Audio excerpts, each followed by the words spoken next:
welcome everyone to Consciousness Road Trip, my brand new podcast. I think this is my 4th episode that I've recorded, and today I am joined by one sassy little lady, Miss Sylvia Puentes. Thank you for being here, my friend.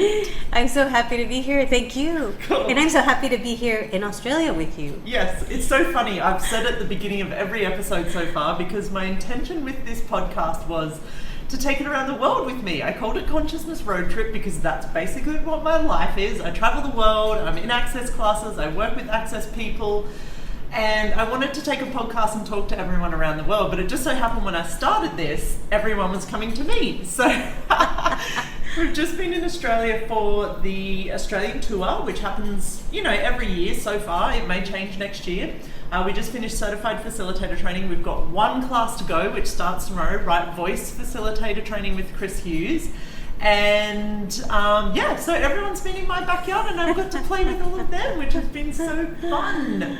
And I love the title of your show. Yeah. I really, because it's so funny, being another person that travels the world. Yep. It's like I forget how that isn't common. Like most people grow up in a country. I grew up in California, so people in the United States don't tend to go out a whole lot. Yep. And I remember my first trip out to Mexico was probably as far as I went. And then I remember going to the East Coast, and that was a big deal.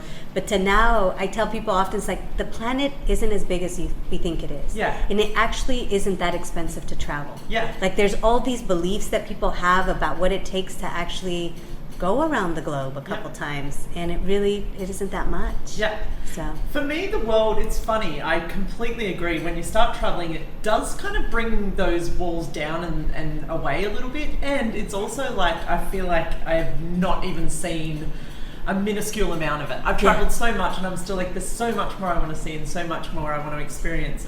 And when we talked about what we were going to call this podcast just a minute ago in my kitchen, it was like, I told you the title and you loved it, and we came up with Gypsy of Consciousness, because both of us are a bit like that. Yes. And you especially is someone that probably, in my mind, I thought the title was great. I was like, that's perfect.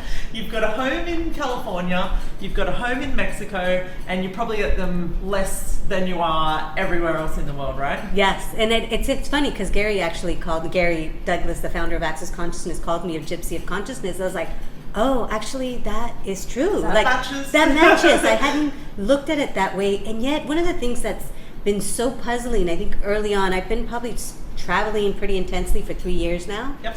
And but when I first started, I remember being on the plane and I was going to Guatemala, and I remember sitting in the plane going, okay, I feel okay. I'm not different. I don't know what I thought would happen, but the sadness, the missing. And I started to realize that as I traveled, I didn't miss anything. Like I didn't miss my son, I didn't miss my place, and I'm all, that's interesting. Then I started observing that everywhere I went, I felt like I was at home. Yep. And so then it was this strange thing, because sometimes I'd go to countries or places where I hadn't, like if people were hosting me for my own classes, like I had talked to them online but never met them in person. Yeah. But there was still this ease, and that's where it's like, wow, what if home actually is us? Yeah. Wherever we're at. So, and that's what creates the ease. Like That's really cool. even jet lag. Like I remember one time going like, for those of you that have jet lag, and I'm looking around like, oh, woo. And they're like, I had just arrived to London. Yep. And I was like, oh, me. Like it was not even a thought or a concept in my world. Yep. And that's really where I'm so grateful for the Access Consciousness tools, because it really is the sense of you begin to either like it's almost like you become aware of where you're functioning from that does create ease, and you become aware of where you're not functioning with ease, and you can change it. Yep. So for me, it has been rediscovering some of those places that have been easeful and then asking for more of that. Yeah. And I mean, even before I hit the record button on this podcast, we were both furiously, I was like, I just need to answer Francesca on this WhatsApp. And you were typing away. We're sitting at my dining room table here in Perugian Beach, both with our computers in front of us. Like, when you were a kid, like, did you have any, like, visions or, like, goals or anything as a child of what you wanted your life to look like? And how it is now, is that, like, talk a little bit about that side of things. I don't think anyone's ever asked me. The first thing that came to mind is, well, I knew I liked boys. Okay, that I still do. changed. For those of you that know me. But I do remember, Yeah, the boys were a big part of my life, even in kindergarten. Brian Rice. Anyways. That's cool. But there was definitely the energy. I guess there's certain things that if I look... I mean, did I dream of everything? I wasn't a girl that dreamt of getting married or having kids. That wasn't in my list. I don't know that I had anything really on my list. I remember saying a couple things, though. I remember, and I almost did it to be sassy in a way, but people would say, oh, you know, you should go sweep or you should go something. It's like, I can, but what would it take to have so much more money that I'd pay someone to do it? Yeah. And that was just like what would come out of my mouth. Yeah. Like, I don't know why, but there was a sense like, I guess I also perceived where money was made wrong, like in the family, like, and where people didn't, like there was just weird stuff around money. So I knew I liked money. Yeah. You know, my grandfather would stuff a $20 bill under my plate and I'd pick it up. He's all, but not too much because then you'll have bad habits. I'd sneak around the corner and my grandma would hand me a $20 bill and she'd be like, but don't tell anyone. Wow. So it was always this hidden. So even then I was receiving money, but it was always this thing that I should keep hidden. Yep. And I remember one of my uncles all, I know my parents give you money. I was like, oh, I've been found out and busted that.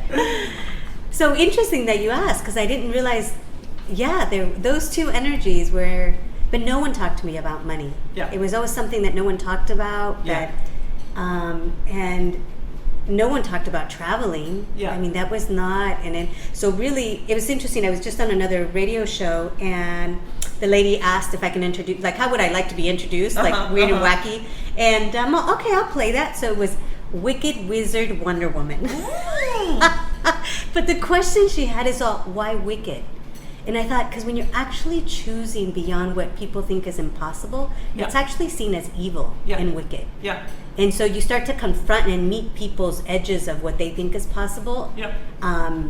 So that's been fun for me. Yeah, and even when you were talking about money then, and like the fact of like having money and being willing to be, you know, blatant in your enjoyment of money and how much money you've got would be seen as such a wicked thing to do. Like, There's been actually a few times, just recently, I think I just kind of said it real quickly, but I sometimes don't take the time to acknowledge what I've created. Yeah. And I also was in a marriage for like 17 years, Yeah. you know, in a relationship where I actually believed I didn't know anything about money, didn't know anything about parenting, didn't know anything about finances. Like there was points of views that I bought or just really believed. Yeah. And it was 2 years that I was living on my own where all of a sudden it was like, I took inventory and I was like, okay, there's a roof over my head. I got a place. Yeah. I actually have 2 cars. I'm starting to travel. Yeah. Maybe I do know something. Yeah. And it was the beginning to acknowledge that I was creating something, but it didn't fit other people's reality of how it should be done. Yeah.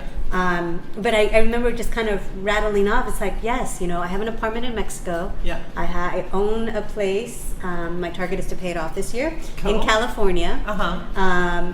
And I have a horse in Houston, Texas. Right. And I've invested in the property in El Lugar. Yeah. So a house there. And I do travel with ease. Yeah. Now, I also have a demand for more money that I didn't have before. Yep. Because I thought I had enough. Yeah. But now there's actually a bigger picture of what I would like to create if I had more money. And that's so different. Yeah. So different. And I'm grateful for Gary Douglas, Dr. Dain, Heers, Simone, Brendan, like people who are actually choosing outside this reality and inviting me to look at, hey, what else is possible you've never considered? Yeah. Not from the necessity, but really from the desire to create something totally different. And when you talk about like there not being this definition around how you are with money and how you are with your life, and you know, especially when we're kids, it's pretty much what we're taught to do is define everything and have, you know, a structure and have a routine and all that sort of stuff. So looking at like how you're creating now, like how does that contribute to, and how do you keep creating when there's no goalposts? They're not. It's so funny. As soon as you started to ask that, as a kid, one of the things that I was made wrong for is always asking for more. Uh-huh. And it's so funny because we talk about sometimes the thing that you're judged the most is actually your strength. Yep. So I would always ask for more. And if someone would give me something or say, hey, get whatever you want, I would. Yep. I'll have that, I'll have that, I'll have that. And I remember my sisters going, Sylvia, you shouldn't get all that. They say get whatever you want. Like, hey. So it's always willing to actually have more. Cool. So how do I keep creation? you would ask me maybe 5 years ago, and I think I even said it in class, I'm like, I don't consider myself a creator. Yeah. I go, but you tell me, do I see possibilities? Yeah. So, and I somehow had them separate. Yeah. And yet possibilities for me, there's this like bubbling exuberance, they pop. Yeah. They're like, oh, that sounds fun. Oh, okay, that. Yeah. So I have a big yes in my world. Yeah. And that is an energy that I get has contributed to so many different choices. And it just popped then, in Access, they talk about the elements of creation being choice, question, possibility, and contribution. So like when you said that about you never really saw yourself as a creator, but those elements were always there. Yeah. Yeah. And I think one of the new things I'm becoming aware of is how much I do follow the energy that I haven't totally acknowledged. Yeah. There's been certain things that I've chose, like things that showed up and I'd be okay. Yeah. And I'm willing not to know how. Yeah. I'm willing not to have a plan. I'm willing not to, it's like jump. Oh, Yeah. shit. Yeah. Did I get the parachute? Yeah. Did I need something else? Did I need to notify someone? And then as I go, like I'm willing to pull in all the elements that are needed. Sometimes it doesn't work out. A lot of times it does. Yeah. But the contribution part, you know, when we talk about the elements of creation, it really is the willingness to receive as well. Yeah. So that sense, and I'm talking about receiving from someone, say, hey, can I help you in some way? Yeah. And also from, I don't know, all the things unseen, you know, and unspoken about, where, like, if you're out to create more, I know there's consciousness elementals that are out there going, hey, I gotcha. Yeah. I got your back. Yeah. So there is an ease of things showing up and a joy of how quickly things can be created. Yeah. And if you found this podcast through some random method and you have no idea what we're talking about in a sense, but you're kind of like, holy shit, this is making way too much sense and making me feel way too good to not keep listening. Sylvia and I are both certified facilitators of Access Consciousness, and we both work for Access Consciousness, and so a lot of what we're talking about is based on those tools, and you can definitely find out more just going to accessconsciousness.com, and there'll always be heaps of notes in the program notes about it as well. A lot of what was coming up in the conversations at this certified facilitator training was about this place now where it's time to not be hidden anymore, like where it's really time to be committed to what we're choosing and to really start showing up. And for me, you're one of those people that's never really had, you don't have to define things. Like there's a part of you where it's like, I'm just going to leap, I'm just going to go for it, and I don't care what anyone thinks, like, in a way. Mm-hmm. So can you talk a bit about, like, I guess it ties in a bit with your family too, and like being the quote-unquote black sheep of your family. But you know what? I actually wasn't, at least the way I saw it, I mean, it could be wrong, things change, but I wasn't the black sheep. I was actually one that, in people's eyes, there was judgment, but judgment from a positive judgment, which is still judgment. There was actually this pedestal where my family held me at, like relatives, and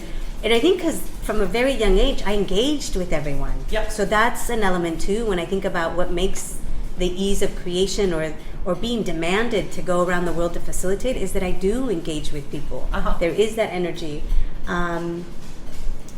Wow, like the other day I was just thinking about it. I remember when I was applying for college and my mom's all, well, even if you become a secretary, like that was like this great thing, you know? And I'm not that old where that was like the profession to be. Not that it's wrong, but, and I was like, what? Like, and I also remember, and this is where like different things in our lives impact some way, you know? But being from a Mexican family, a lot of my father's brothers, uncles, cousins, they would come into California, they would work, and they'd go back to Mexico. And I'm really grateful my dad didn't choose that. He actually kept us in school. So we're 5 girls in the family, and we were starting to reach that age where we were headed to college. And one of my uncles, kind of on the side note, because my father said that if I wanted a boyfriend, I had to learn to make tortillas. So guess what I was busy doing? You were making the best tortillas. tortilla maker in the whole That's right. county. I was out to prove I can make tortillas. And but anyway, so my uncle was talking to my dad on the side, and my uncle goes, why are you going to spend that money? Why are you going to send them to college? Like, they're just going to get married.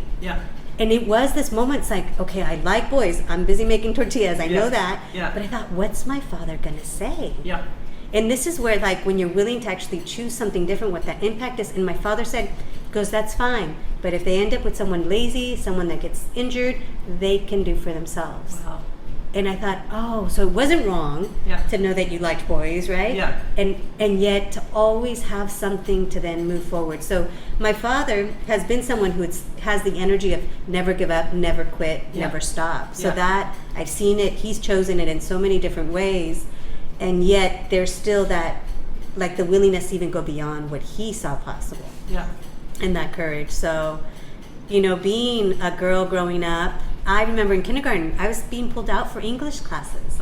Like Spanish is my first language. Yeah. And yet I was just looking at that. It's like, what I'm choosing now, like it almost seemed that would have been impossible for a young girl from Mexican parents in California. Yeah. So this is where it's like, I haven't always been, I think sometimes we see certain people, even when I see Dr. Dain or even Gary Douglas, right?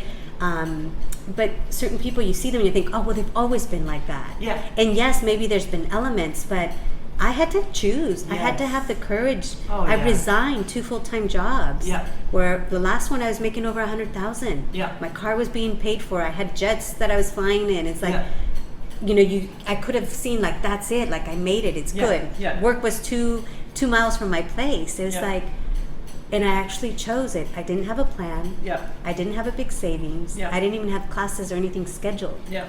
But yet I knew there was something greater. Yeah.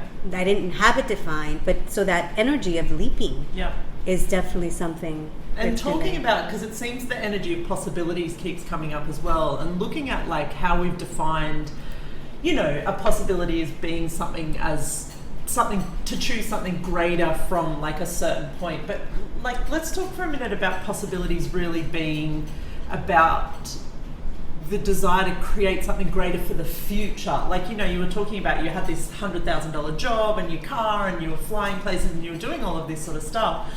So in a lot of ways it would be seen like you took this step back, but really like when you choose based on the energy of things and what else is possible, which is one of the big questions in Access. It's one of the basic tools in Access. It's one of the things I use every day. I know you do. I know a lot of people do. Like when we start asking that question and choosing from that place of truly what else is possible. And what else is possible, and also what is it that lights you up? Yeah. Because I think that's one of the things I started to discover. And I get it had always been there. Speaking Spanish, I could be at the marketplace and I'd see someone struggling and I'd jump in to help translate, or, just working in different places. I was also an elementary school teacher, but there was always this energy of empowering people. So there's those elements, but as I started to facilitate the Access classes, I could see people's lives changing. Yeah. And I was bringing the tools in everything I did. Yeah. So I would be teaching an English class somewhere, and they were getting the Access tools. Yeah. And I could see people's worlds changing within minutes. Yeah. And I thought that I desire a greater planet. Like I desire people to walk around knowing they're not wrong, knowing there are possibilities, not having judgment about them or other people. Like I know that would contribute to a greater Earth.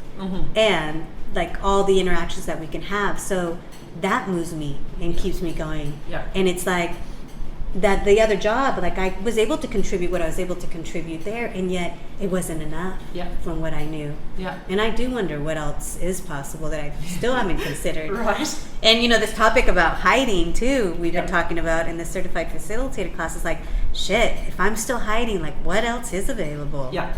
Like for all of us. Yeah. Yeah, and I think like when you look at yourself, and I mean, I'm at home in Perugian Beach for a month or something while we have classes and Christmas, and then I head off traveling again, and even just driving around here and sort of perceiving people that live in Australia, and especially on the Sunshine Coast, and where really it's like, I've made it, this is paradise, I've got my job, I've got my this and I've got my that, and it's not even a place to make anyone wrong. And I wonder if people could perceive those possibilities, if that would be a space where people would be willing to maybe choose something more and choose something greater.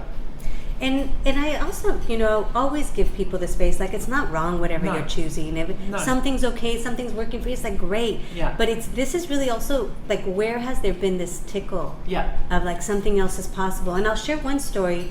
And where I actually stopped, I had a whisper years ago, almost maybe 10 years ago, to buy gold.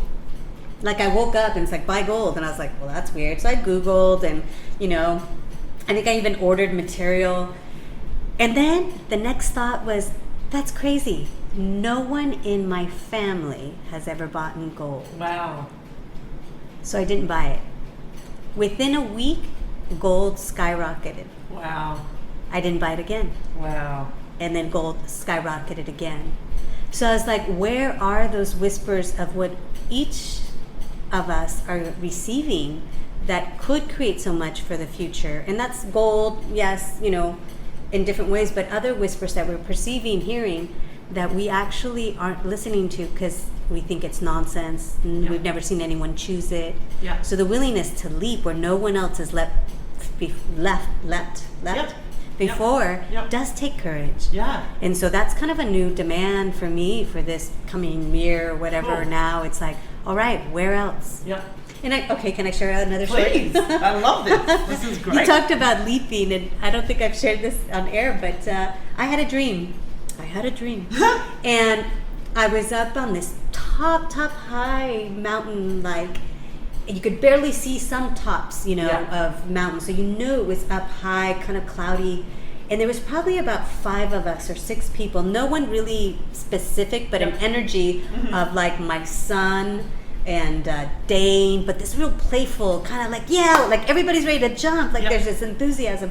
And we're on these planks of wood, like, when you have those fences and they're about to just crumble, Yes. we were on that. Thin planks. So I was like, yes, but I could perceive in my world what we would call fear, like, yes, but, yeah, sure. Yeah. And then someone comes off to the left, like, hey, I'll help you. And boom, we leaped off. Yeah.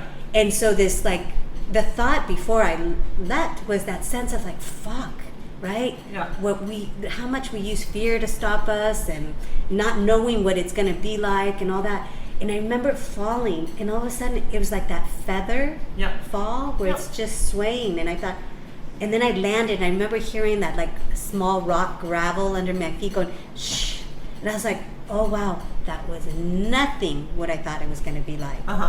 Then everybody kind of rushes off, and they kind of going into this like building, everyone's all excited, and someone calls me, Sylvia, and I get tugged back, and I sit there. It's almost like, it just makes me look at a couple energies. One is the willingness to leap, and then 2, knowing there will always be someone or something that will tempt you back to what seems real. So true. And it's just an ongoing choice. And the gift, if you don't judge it, you're like, all right, I got tugged back to, and not right or wrong, but it's like, oh, does that actually work? Or am I willing to say to someone, bye? That sense to continue to move forward whether no one comes along. Yeah. And it's so cool you've talked about this. It's so funny. I record these podcasts. We start here and then we go there and then it's here, and I'm like, let's try and keep it to 20 minutes. We're all... that sense to continue to move forward whether no one comes along. Yeah. And it's so cool you've talked about this. It's so funny. I record these podcasts. We start here and then we go there and then it's here, and I'm like, let's try and keep it to 20 minutes. We're already at 25. It's like, but this as well, a lot has been coming up, like this energy about both leaping and also the places that we choose things to bring us very much back into like this reality. And Dain's talked about it a lot, like being really vulnerable in classes and talking about for years the choices he made that he knew would very much tether and anchor him back to this reality, and really just stop that catapult forward into like greater and bigger possibilities. But also that, like, he kept choosing it for like 8 years, 9 years. It was just a choice that he would make. And even though he was becoming more aware of what the choice was creating, it's also really this cool thing of not having that judgment of yourself, and really just knowing that when you're ready, like in Access, we say you get it when you get it, right?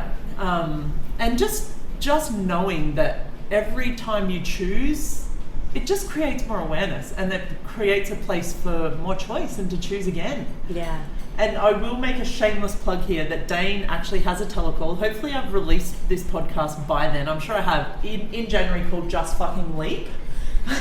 perfect. Yes, it was just pinging me then while we were talking about it, because I've had a very similar dream to that as well, actually. And it's funny how also the other thing that's coming up here is just how much when you've got people in the world looking for something greater, like the seekers, the people constantly looking to choose something greater, how we tend to be drawn together in some way. Mm-hmm. And like we've talked a lot about access consciousness tools, we've talked a lot about that, and there's a lot of people in the world still choosing this that don't know anything about access. So it's not like you have to be choosing access in order to choose this, but also looking at, like, if you're someone that this feels light and has a sense of joy for you, like, also look at where you're contributing to the people around you, everyone, at the coffee shop, at the supermarket, in your job, your parents, your lovers, like your children, whatever, like, and what if even you didn't delve into access? I mean, we're both pretty much owned by access consciousness and consciousness, and that's what we both choose,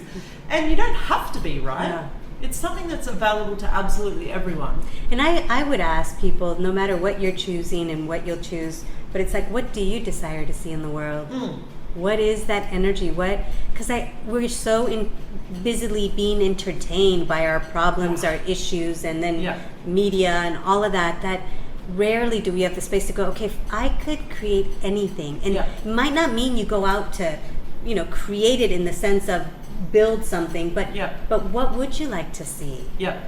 And it can start at home, and it can start with a small project or whatever, but I get that even by asking ourselves the question, it starts to percolate this possibility that perhaps without the question would never exist. And I think a lot of people would look at you and I and be like, holy shit, they're two very busy women, people in this reality would label us as like workaholics and blah, blah, yes, blah, blah, blah. I've been called that. And whatever, that's probably, who cares?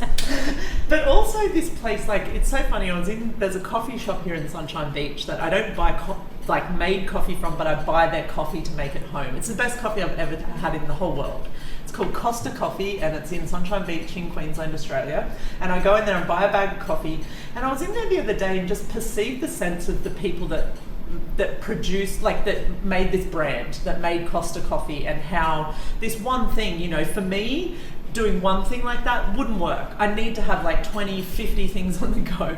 But also, like, watching that space where, like, there's people out there creating this, for me, something that is so a part of my life. It's just this one thing, but to me, every time I look at that bag of coffee, every time I drink the coffee, it creates such a joy in my world. And I really perceive those people that roast the beans, that put the care into it, and their shop, and like really how you don't need to be moving a million miles an hour like we do. You can really choose the life that works for you, and your possibilities are your possibilities. It's like what you want to create in the world. And I love that, Sarah. I mean, two things. It's one that I think what was made wrong also is like the amount of energy that I have that I never really got, right? And so when there are 10, 15, 20 things going on all at once, it lights me up, right? So that works for me.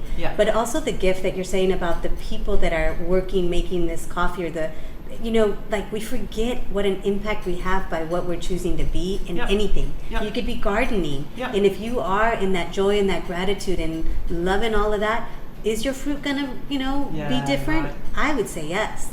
Right? We've learned scientifically, right, that there is an energy in the words that we use and what we choose to be that impacts water, plants, whatever. So it's like, what, for me, that's what it's about. It's like, you can probably hear this like exuberance in my voice, but that is an energy in my living.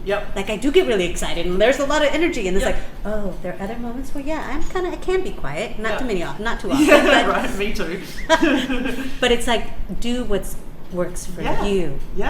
And even like talking about that with the coffee and the gardener, like there's a guy that comes and washes my dogs. Like even my dogs, I've got these two dogs that are like 15 and 16 years old. I mean, the fucking amount of people these animals have pulled into their lives to take care of them.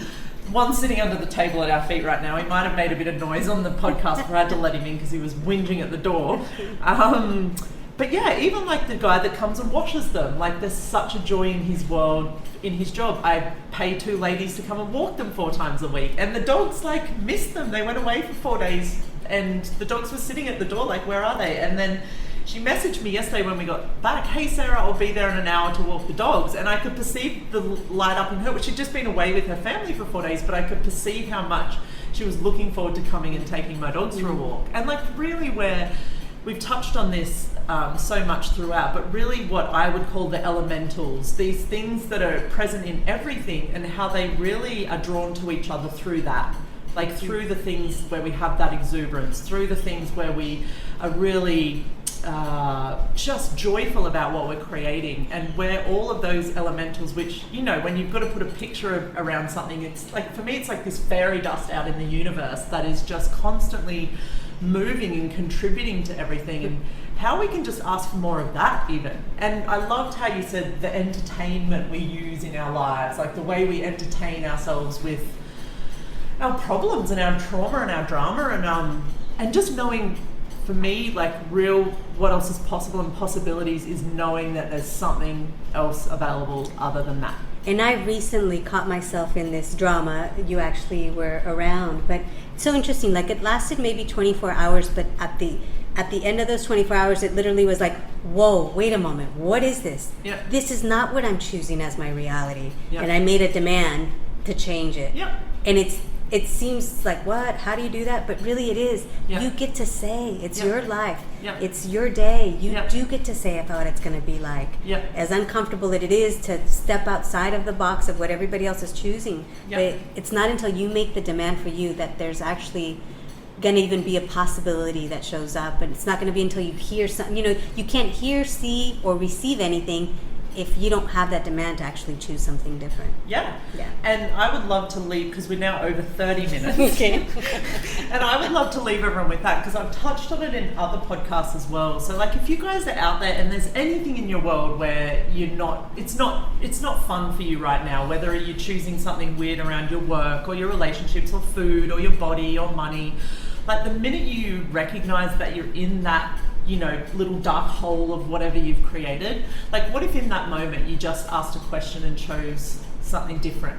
And just recognize that, like exactly what you were saying, if you're willing to be aware of it, the moment you're aware of it is the moment that you can change it. And the fastest, best and easiest way I have found to change anything is by asking a question. Mm-hmm.